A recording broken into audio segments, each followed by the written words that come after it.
എങ്ങനെയാണ് പറയേണ്ടതെന്ന് അറിയില്ല. പറഞ്ഞാൽ സ്ത്രീവിരുദ്ധ ചാപ്പ് കിട്ടുമോ എന്നും അറിയില്ല. കിട്ടിയാലും തരക്കേടില്ല. അമ്മയും ഒരു സ്ത്രീയാണ്. ആ കണ്ണുനീര് കേരളത്തിന്റെ വേദനയാകുന്നൊരു വല്ലാത്ത ദിവസം.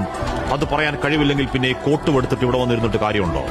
വീടിന്റെ ഉമ്മറ തകാലത്തിൽ അവസാന യാത്രയ്ക്ക് ഒരുങ്ങിക്കിടന്നവന്റെ ജന്മദിനം ഇന്നലെയായിരുന്നു. പ്രായം കേവലം 42 ഉള്ളൂ. ആ താടി കൂട്ടിക്കെട്ടി ചേതനയില്ലാത്ത മുഖത്തേക്ക് നോക്കി, മുത്തേ നിന്റെ മുഖമൊക്കെ മാറിപ്പോയല്ലോടാ മോനെ എന്ന് വേദനിക്കുന്ന ഒരു പെറ്റവയറിന്റെ വേദന കണ്ടു നിൽക്കാവതാണോ? ലോകത്തിലെ ഏറ്റവും വലിയ വേദനയുടെ പേര് അമ്മയുടെ പുത്രദുഃഖമെന്നാണ്.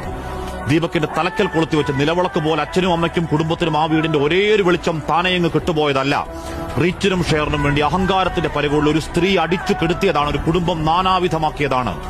അങ്ങേയറ്റം വേദന ഉണ്ടാക്കുന്ന ഒരു ആത്മഹത്യയിലേക്ക് ചാടി വീണ് അവരുടെ രാഷ്ട്രീയവും മതവും ചികഞ്ഞ് 10 വോട്ടിനുള്ള സ്കോപ്പുണ്ടോ എന്ന് നോക്കുന്നവരുണ്ട്. ചിറുനക്കുന്ന ചെന്നായ്ക്കൾ അത്രക്കാരെ വിട്ടേക്ക്.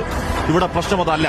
അക്കാലം അത്രയും എല്ലാവരും നല്ലത് മാത്രം പറഞ്ഞൊരാൾ രാവന്തിയോളം കഷ്ടപ്പെട്ട് അധ്വാനിച്ച് കുടുംബത്തിന് വേണ്ടി ജീവിച്ചൊരുത്തനെ സോഷ്യൽ മീഡിയ കമ്പോളത്തിന് വേണ്ടി സൈബർ ആൾക്കൂട്ടക്കൊലയിൽ തൂക്കിവിറ്റ് കഴിവേറ്റിയതാണ്.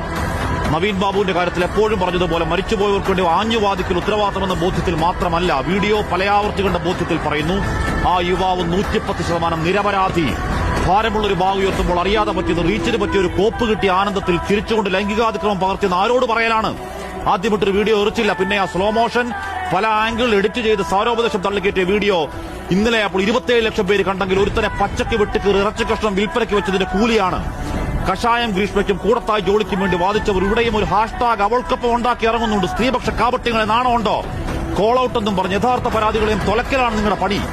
ശരിയായ പരാതിയിൽ ആർജവത്തോട് അവൾക്കൊപ്പമാണ്. പക്ഷേ ഈ വ്യാജങ്ങളെ, സോഷ്യൽ മീഡിയ കോണ്ടന്റ് അപരാധങ്ങളെ സ്ത്രീ സമൂഹം ചെറുക്കുന്നില്ലെങ്കിൽ ഇനിയും അച്ഛനും മക്കളും ഭർത്താവുമടക്കം മച്ചകത്ത് തൂങ്ങിയാടും വേട്ടക്കിരകൾ, ആൺശവങ്ങൾ. ഏതോ സമാന്തര ലോകത്തിൽ ഐക്യത്രയെന്ന് നോക്കി പൂണ്ടിരിക്കുന്ന പെർവേർട്ടുകൾ അടങ്ങരുത്. ഫോൺ തൂക്കി ഇറങ്ങണം. ഗോവിന്ദാപുരത്തെ അമ്മയുടെ കണ്ണുനീരും മകന്റെ വായ്ക്കരയും കൂടി പിടിച്ച് വീഡിയോ ഒരു മ്യൂസിക് ഇട്ട് തള്ളിക്കേറ്റ് അങ്ങോട്ട് കുത്തിക്കേറട്ടെ. ലൈക്കും ഷെയറും തീരട്ടെ നിന്റെയൊക്കെ മുടിഞ്ഞ ആർത്തി.